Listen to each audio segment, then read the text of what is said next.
Ladies and gentlemen, I suppose you're all as curious as I am to find out which one of us sent us £500 each, and also arrange this sumptuous repast. So I shall read the invitation again, just to remind us all why we're here.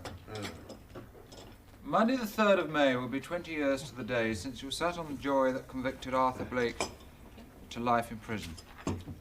And to celebrate this day, you invited to dine at the above address.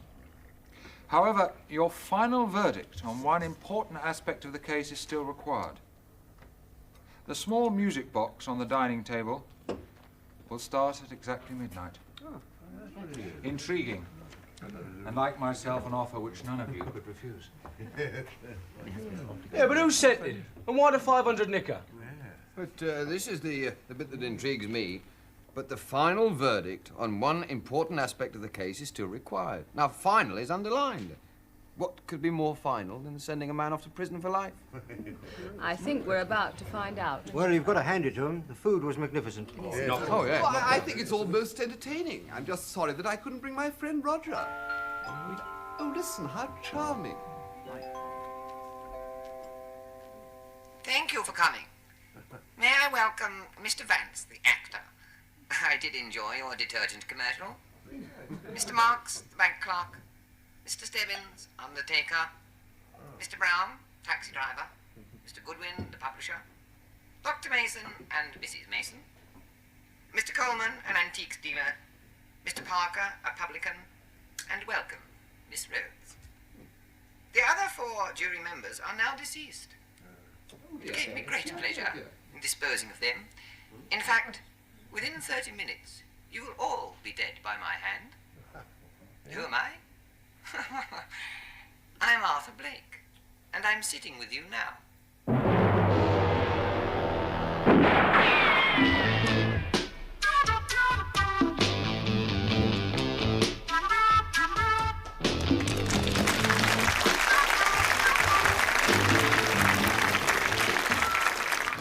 Hello, and welcome to another Whodunnit.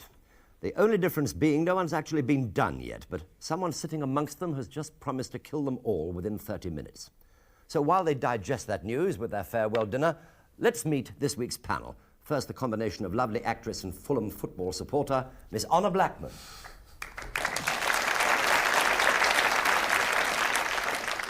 The man who used to be about the house until Chrissy went and married his brother.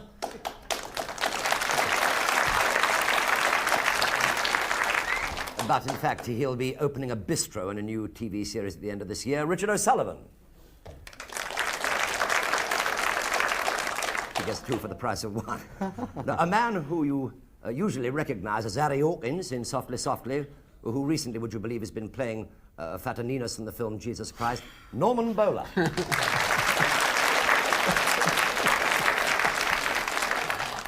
Although I said Fataninus, I mean Pataninus.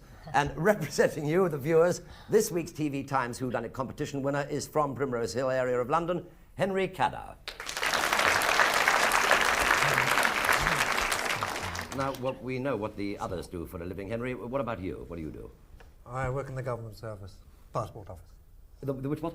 Passport office. The passport office. And you're also a criminologist, amateur criminologist. Yes. Well, that should help you. Yeah. I'm sure that'll help you very well. Good. Now, if Henry gets it right, he can choose for his prize something that has been used in the plot of the show, but I advise him to keep clear of the caviar. Now, there are 3 good clues to spot, so let's rejoin the jury and see how they're taking the news that in 30 minutes they'll all be dead. And for those of you who can remember Senior Vences, open the box, please. You convicted me 20 years ago on circumstantial evidence. I was innocent, but you took the word of 2 eyewitnesses. It's a practical joke, isn't it? Now, you sat together for 2 weeks, but do you remember each other? People change, but revenge doesn't. By the way, all the cars have been immobilized, and the phone wires have been cut, and the butler has been paid enough to leave and forget. Now all that remains is for you to die. It reminds me of when I played in 10 Little Niggers, the lyric. Inside the beluga caviar you ate was a tiny poisoned capsule for each of you. If you can all agree which one of you is me, I will provide the antidote. If not, you will die, one by one. Oh, for God's sake, you're a doctor. Why don't you do something? Please keep calm. If we have been poisoned, which I very much doubt, then we shall have to find the antidote, won't we? I don't remember him. No, nor do I. How dare you? I'm Herbert Vance, the actor, and I have a full page in Spotlight. And what is more, I don't remember him. I'm Jim Parker. I run a pub. Everybody knows me. Ask anybody. Well, how can we ask anybody? I mean, none of us have seen each other for 20 years. Except for the doctor and his wife. Well, I think I remember Mr. Goodwin. Yes, I do. Didn't we discuss the cookery book I was going to write? That's right. I remember we did traditional English cooking, wasn't it? Yes. Look, we've all been poisoned. I'm dying. Isn't anyone going to do anything? Sit down, everybody, and then keep calm. Situation I think we're all overreacting. Now, I'll just go and check the phone. You know, speaking as a publisher, I think it's a great idea for a story, but who in their right minds would sit with us, waiting to be unmasked as a killer? Well, I don't want to be depressing, but Blake was sent away for 20 years, so he's bound to be the teensy-weensiest bit doolally. I'm getting out. Where's he going? The phone has been cut. What? No. You were the foreman of the jury, and you argued for a conviction. I wanted him off. So you did? Yes. And I was on his side. I was only expressing an opinion. He didn't persuade anybody. You all came to the same decision. We did rather bully us. He did. Oh, he was as guilty as hell, and you know it. You're only agreeing, so we won't suspect it's you. Unless he's had plastic surgery, how do we know it's not you? You're right, Miss Rhodes. Parker was much thinner, and he had nicer teeth. It's 20 years ago, damn it. Of course I put on a bit of weight. Run a pub. So you say. Your voice is different, too. You murdering bastard! Yeah, let go of it. You. Go there, he's out in the open. It's him. Look at his eyes. He's as mad as a hatter. Bloody stupid. Marx is threatening me, if it really is Marx. Can't you see he's mentally unbalanced? Yeah. He has fixed the cars. And my cab. So it must have been whoever came here last. Well, who did come last? You did. Yeah. What? You did. Me? And unless I'm mistaken, that's a wig you're wearing. It is Blake. I remember him clearly now. I said it was him. Where is it? Where's the antidote? You're all mad. And one of you's a murderer. I'm going up the road and I'm going to get the police. What? Tie. Throw through the window. Yes, of course. It's him. It's Goodwin. Give me the antidote. What? He said if we all remembered, he would save us. I can't breathe. Oh.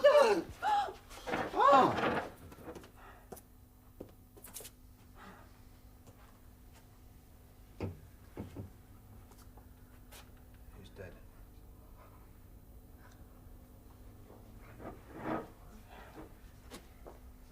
Death.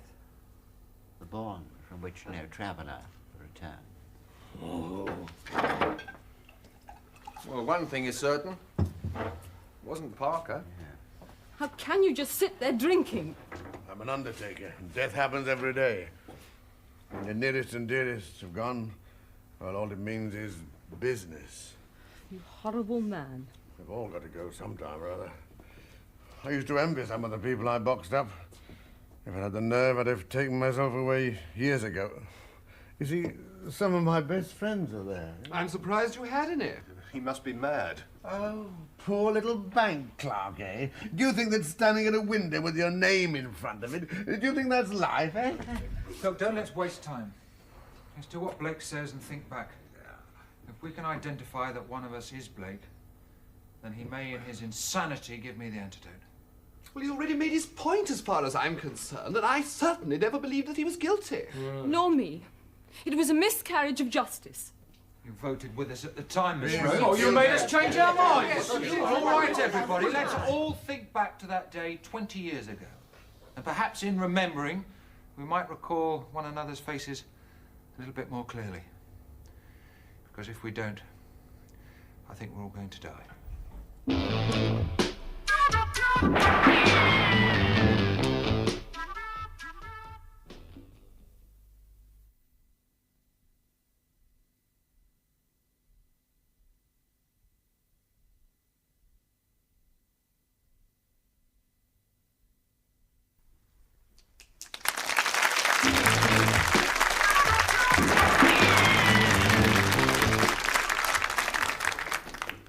Right, welcome back to Whodunnit. Now, to briefly recap, the surviving members of a jury that committed Arthur Blake to life in prison 20 years ago have just eaten a poisoned dinner. Now, only Mr. Blake has the antidote, but he's a master of disguise, and unless they can spot him, those left alive will die too. Now, can they remember what they all looked like 20 years ago when they spent 2 weeks together deciding his fate? All I can remember from 20 years ago is that I had a monkey gland injection to stay young, and the only benefit I found was when I forgot my front door key, I ran up and down drain pipes rather easily. Anyway, let's rejoin the plot as they recall the time when they last met in the jury room. But they better hurry up, or there'll be none left. Although it was 20 years ago, I remember we were equally divided. The late Miss Hands, Mr. Stebbins and Mr. Parker, Mr. Goodwin and myself, oh, and Mr. Marks were for a guilty verdict.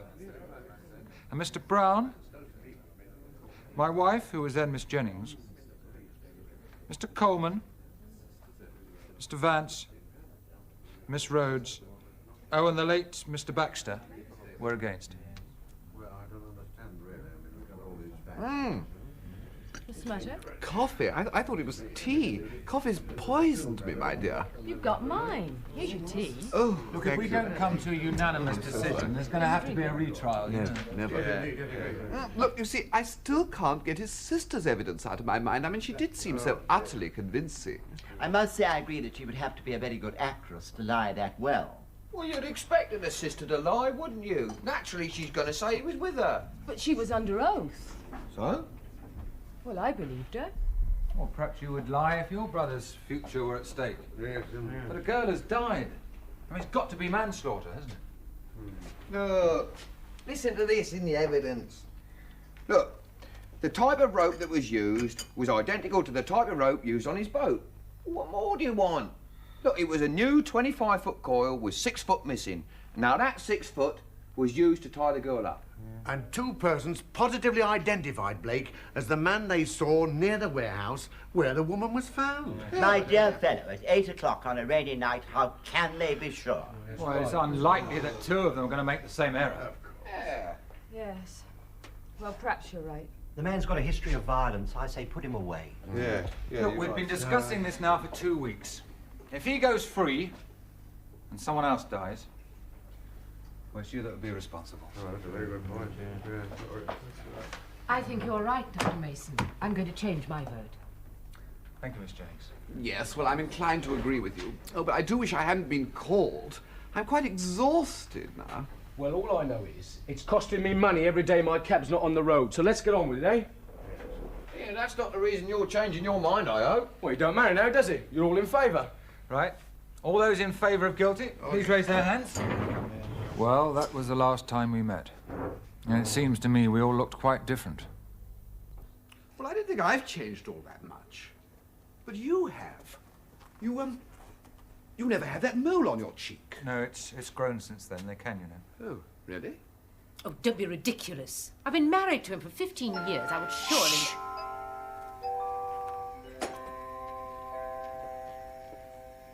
10 minutes. 1 will be dead by now. Perhaps 2. Then quite quickly the others. Still no idea which one of you is me. I'll give you a clue. What the eye cannot see. The heart cannot grieve over. What does that mean? Oh, I was just completing the quotation.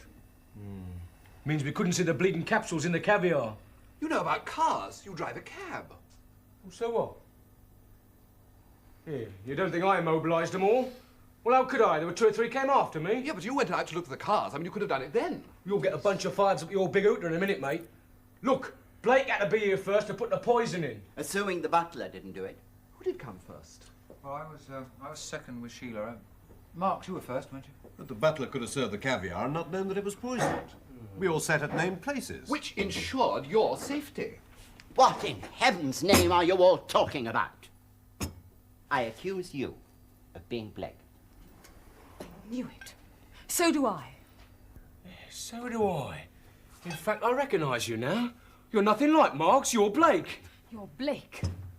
Yes, you're Blake. Come on, Stebbins. Doesn't even look like Blake. Oh, fiddlesticks. How can you remember what Blake looked like? I can't even remember what Marx looks like. Except he doesn't look like Marx. Oh, for God's sake, Stebbins or Stubbins or whatever you're called. We haven't all got the death wish, you know. All right, it is Blake. Yes, please, God, please make it Blake. We all accuse you of being Blake. Look!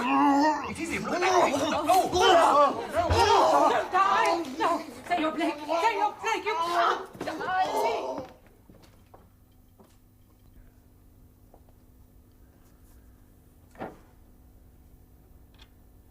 We're all going to die. Oh, don't say that!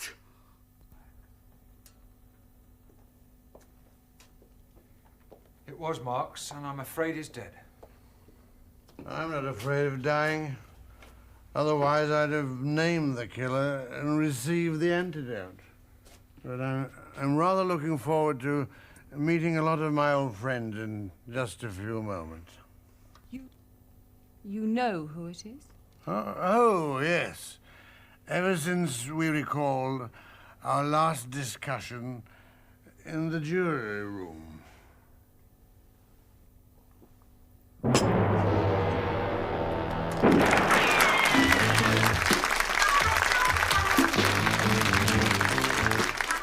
now, Mr. Stebbins isn't going to reveal who done it, but then, of course, being an undertaker, that's only natural. He's hoping for more trade. Mr.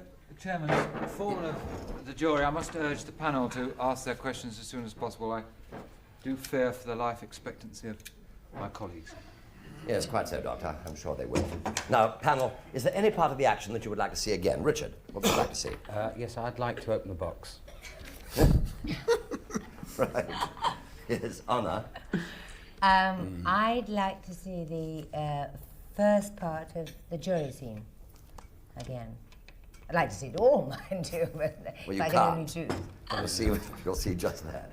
Good, Norman. I'd like to see the last part of the jury scene. Right. Henry? I would like to see the doctor attending to Mr. Parker. Right. Good. Now, let's open up for a few questions. Richard, a question. Yes, I'd like to ask, in fact, Mr. Coleman, the antique fellow there, what do you reckon sort of a reconditioned Chesterfield would cost me today? Oh dear, you see, I mean, I call myself an antique dealer, but I'm afraid it's a teeny bit cheating because, in fact, I mean, almost anything's called an antique nowadays. I mean, what in fact I deal with are sort of trivia, memorabilia, objet trouvé, sort of old records. Actually, I've got a very good collection of old early Max Jaffa, and I can't get rid of it. It's most unfortunate. However, you know, and old annuals, children's games from Victorian times. Yes, thank you very much indeed. I think it's quite enough of that. Yes. Thank you. I wanted to ask him, actually, how much his reconditioned wig cost you did ask that question. Would you like to answer the question that was asked you, sir? How much did that reconditioned wig cost you? I think that's rather tasteless. Well, I think that's a wig, you see. Yeah, well, can you prove this? I do find baldness quite ugly, you see, and so, you know, and I feel that if one wishes to give pleasure to other people, one should, at all times, you know... But is it a wig or is it not a wig? Well, yes, Thank you very much. I've got you absolutely nowhere, I bet. Let's cut on you for a moment. Yes.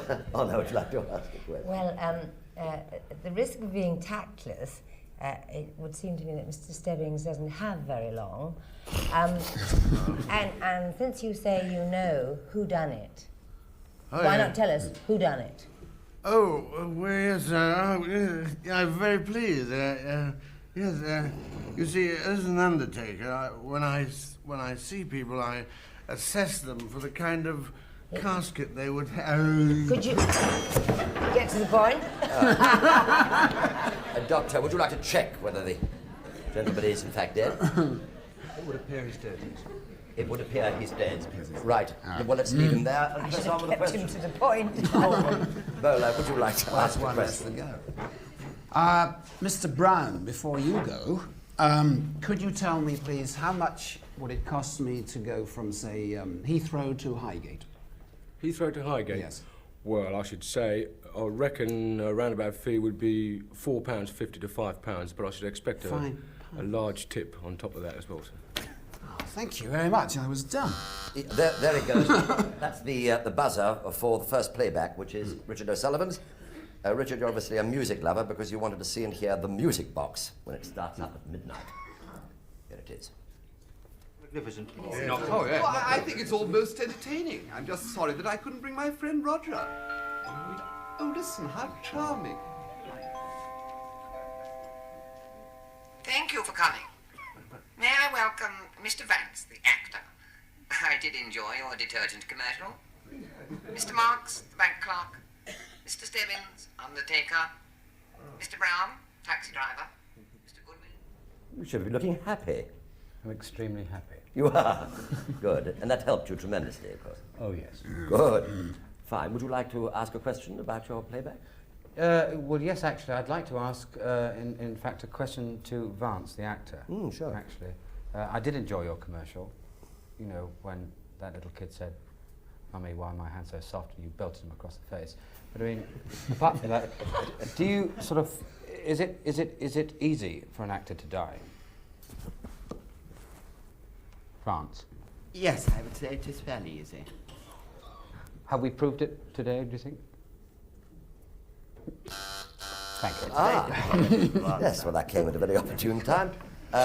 This is Henry Cadow's. Henry, you asked to see Parker, the publican's death, with or is it without the assistance of Dr. Mason? With the doctor. Oh, mad. And one of you's a murderer. I'm going up the road and I'm going to get the police. What? What's wrong, Ty? Someone open the window. Yes, of course. It's him. He's Goodwin. Give me the antidote. What? He said if we all remembered, he would save us. I can't breathe. Right, Henry? Yes. Do you want to ask a question about that? Yes, Mrs. Mason, Dr. Mason's wife, you seem to be very familiar with the technique. Were you, in fact, a qualified nurse at the time you were on the jury? Oh, no, certainly not. Are you now a qualified nurse? No, but I've been married to the doctor for 15 years. And one does, you know, you have to cope with things. People ring up in the middle of the night, and people who are distraught, mothers particularly, and you have to be able to sort of comfort them while he's getting ready to leave the house and get there. So you do learn something. Have you ever... Thank you very much indeed. Ready now for the next playback, which is Honor Blackman's. Honor, you wanted to go back 20 years to see what happened at the beginning of the jury room scene. Yes. Here it is. The late Miss Hands, Mr. Stebbins and Mr. Parker, Mr. Goodwin and myself, and Mr. Marks were for a guilty verdict. And Mr. Brown, my wife, who was then Miss Jennings, Mr. Coleman, Mr. Vance, Miss Rhodes. Yes, Honor. Any questions? Yes. Mr. Goodwin, there are 12 strong men or women and true on the jury. I'm sorry to press in the face of all this. I would still like to ask my question. There appeared to be 10 of you at the beginning of the evening, and 4 people are already dead who are supposed to be on the jury. Arthur Blake is supposed to have taken care of those. Why then does that amount to 14? Can you tell me how these figures add up from your memory? I'm not sure I understand the question correctly. You say there were 14? I think there were 12 on the jury. We were all 12 sitting Yes, but if 4 are already dead and you started this evening with 10 of you sitting round the table, and only Miss Hands is the only other one I've seen. And So if 4 are Mr. dead- Baxter, Miss Hands and Mr. Baxter. Miss Hands and Mr. Baxter are dead. Yes, There are leaving... 10 of you there. Yes. 12 originally. But he did say 4. There goes another one. Just They're going him fast. to be dramatic. I'm so sorry. I didn't mean to startle, ladies and gentlemen. They are going very quickly, and the buzzer's gone. We're ready now for the next playback. Yes, please, light up a cigarette, have a drink, calm the nerves. Norman, you have asked for the end of the jury room scene when they all stand up and find Blake guilty. Well, all I know is it's costing me money every day my cab's not on the road, so let's get on with it, eh? Yeah, that's not the reason you're changing your mind, I hope. Well, it don't matter now, does it? You're all in favour. Right. All those in favour of guilty, please raise their hands. Well, that was the last time we met. See? Yes, Norman. Did that help you? Yes, sort of. Miss Rhodes,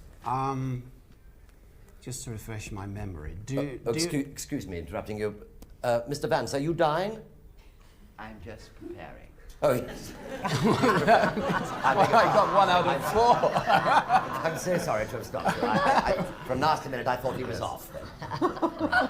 Jack? Oh, here goes another one.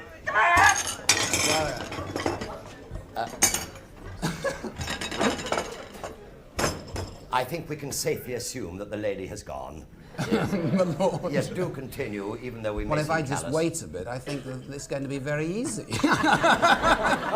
Another 5 minutes, and it's only going to be one left. Ah, but that doesn't make any difference, because you must remember, you see, the murderer can always lie. Ah, yes. So all those bodies might not be bodies. Miss Rhodes, could you just refresh my memory? Do you like tea? Well, I do like tea, yes. You like tea? But I drink coffee as well. But you drink tea and coffee? Yes, indeed. Good, thank you. Is that all? Yes, that's all I want to know. Oh, well, let's, yes, of course, Honor. Yes, well, let's open it all up now to open questions. Miss Rhodes, why is it that you were left-handed then and you appear to be right-handed now? I sustained a very bad fracture of my arm, and indeed a Colles fracture of my left wrist. And during that period of a year, when it was out of order, I took to being right-handed, and in fact found it quite easy to continue. So you'd sustained the fracture of your... My left arm. Of your left arm? Yes. I see. Fine, okay, thank you.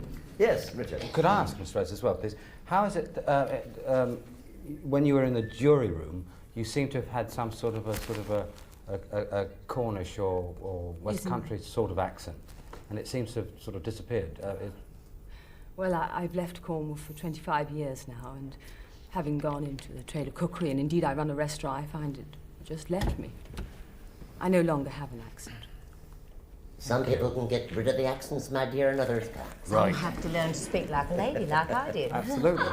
Henry, question. Oh, yes, Doctor, did you form any opinion as to what poison was being used? Well, there are a vast number of poisons. I should imagine it's probably one of those tropical poisons. I don't specialise in tropical medicine, but it would seem to have some sort of timing mechanism inside it. So, as it sinks into the system, it then permeates into the blood system, rather like one of those cold pills you get where... I think they're called slow absorption capsules. Yeah, after half an hour the head's cured and then the throat and so on. Well, this can also happen with poison capsules too. I should imagine it's probably a tropical poison. You didn't put a name to it. I mean, it could have Well, been strychnine. I mean, there are and you might not have many known. thousands. It could have been strychnine, and you might not have known.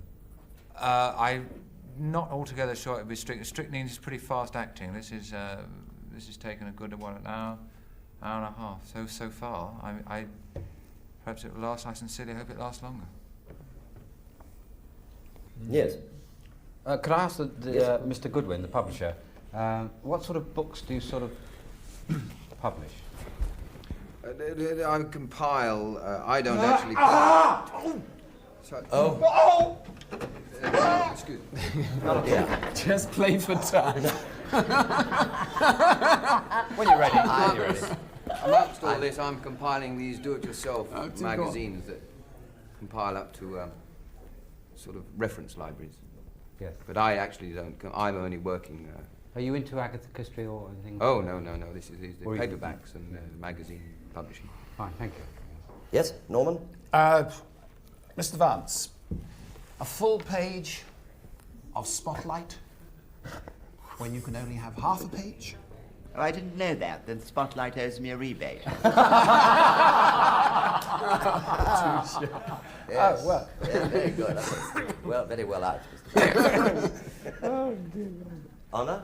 Mr. Goodwin, I put it to you that you weren't there in the flashback of the jury scene. Oh, absolutely, I wasn't.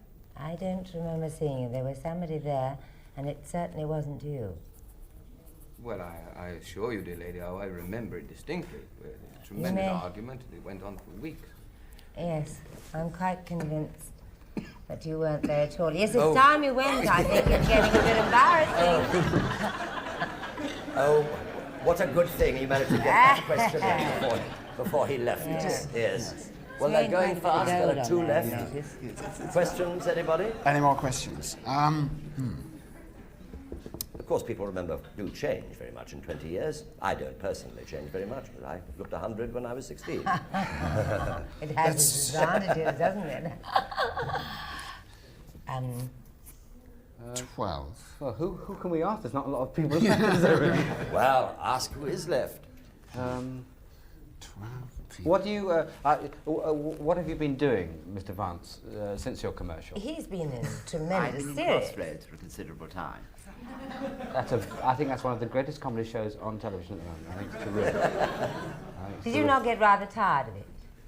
I find it very exhausting because the rehearsals are very short. You have to learn a lot in a very short time. I see. Are you still doing that program? No, I finished. He's finished. Yes. How? Yes, he's finished. Easy does it. Easy does it.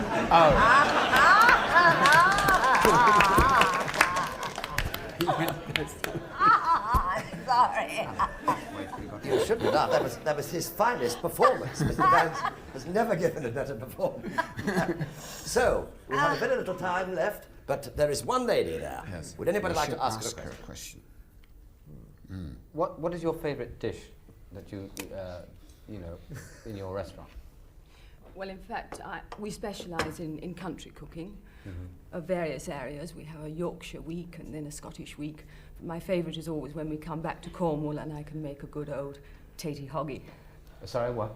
A tatey hoggy. How do you make that? Well, that's in a pastry case. It was made for the miners many years ago. And originally they had a separation in the middle with the jam and cream at one end and then the savoury at the other. Steak and kidney, onions, parsley is the main herb in it. Yes.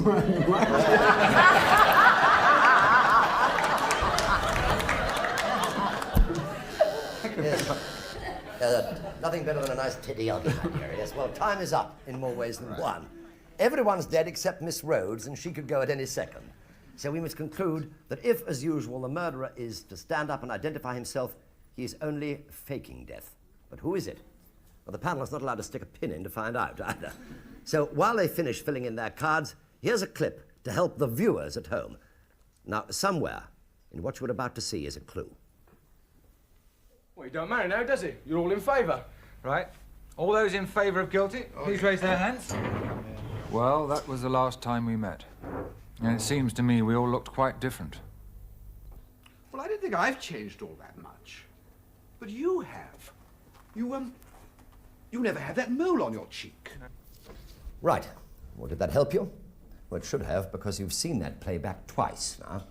Let's see what the panel think. Henry, here's your card. Norman? Thank you. Right, thank you. So, first of all, Richard, who done it and why? Well, first of all, it couldn't have been the actor Vance, because he died so well. We've got to leave him in peace. Dr. Mason talked absolute twaddle. That can't be true. And if the minicab driver, Mr. Brown's going to charge £5.50 from Highgate to Heathrow, he deserves to die. No, he doesn't deserve to die. And Miss Rhodes here with the Cornish recipe of tiddy oggy, which has got jam, cream at one end and meat and potatoes, she should have died.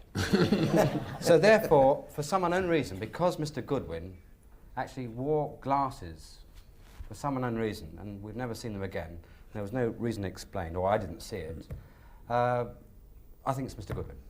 Mr. Goodwin, right, honour. Likewise, I think Mr. Goodwin. I think that he attempted to knock off Miss Rhodes fairly early on. I think he did her great physical damage. And I think under threat of instant death, she cooperated with him, and she did the voice on the machine, and she is still alive. But Mr. Goodwin, I believe to be Arthur Blake. Thank you. Norman? I think it's Mr. Coleman. And I think that because of when he was in the jury, he thought coffee was a poison to him. And yet, later on, he was drinking coffee. 20 years later, he was drinking coffee quite easily. It wasn't poison. Also, I thought the voice sounded very much like his. Mm-hmm. Thank you. Henry? Dr. Mason. Dr. Mason? Yes. Why? He made no attempt to revive Mr. Parker. He left his wife to undo his collar. He only made a cursory examination of Parker. He only took his pulse. He didn't test his respiration or his vision. 3, he knew that Marx was Marx. 4, you are born with a mole, you can't grow it. And 5, he had no knowledge of poisoning symptoms. Ah, well, thank you very much indeed. Right, now here comes the exciting moment. Will the killer stand up, please? Ah, Mr. Vance is rising. Is it Mr. Vance, the actor? For my final departure, there is one thing I would like to tell. Oh, well, it obviously wasn't Mr. Vance. So, that was a magnificent farewell performance. If only you could hear the little ripple of applause for your performance, Mr. Vance. Will the real Whodunnit stand up, please?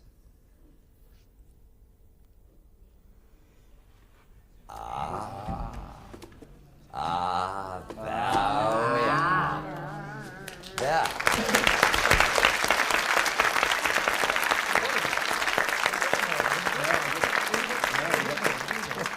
Well, congratulations, Honor. Congratulations, Richard. Did you get it right the last time you were on the show? You did? No? Total twaddle last time. Well, you got it right this time. The other point is, did you get the clues right? So for those of you at home who are not entirely sure why it was Goodwin, here are the clues that you should have spotted. Now, at the dinner party, he was much shorter than the doctor. And yet 20 years before, in the jury room, he was the same height. Similarly, at the dinner, he didn't wear glasses to read, and yet he did in the jury room. Hence the clue, what the eye cannot see. The type of rope that was used was identical to the type of rope... His accomplice was his sister, posing as Miss Rhodes, who was right-handed at dinner and yet left-handed in the jury room. And finally, for those of you with good hearing, you may have recognized Goodwin's voice from the tape recording. Well, next week, our panel will include Eutha Joyce and Brian Murphy, who will shortly be seen as George and Mildred in their own television series, and Dr. Robin Nedwall. And if any of you are called for jury service, my best advice is to wear a false nose and a wig, and then they won't recognize you 20 years later. Good night.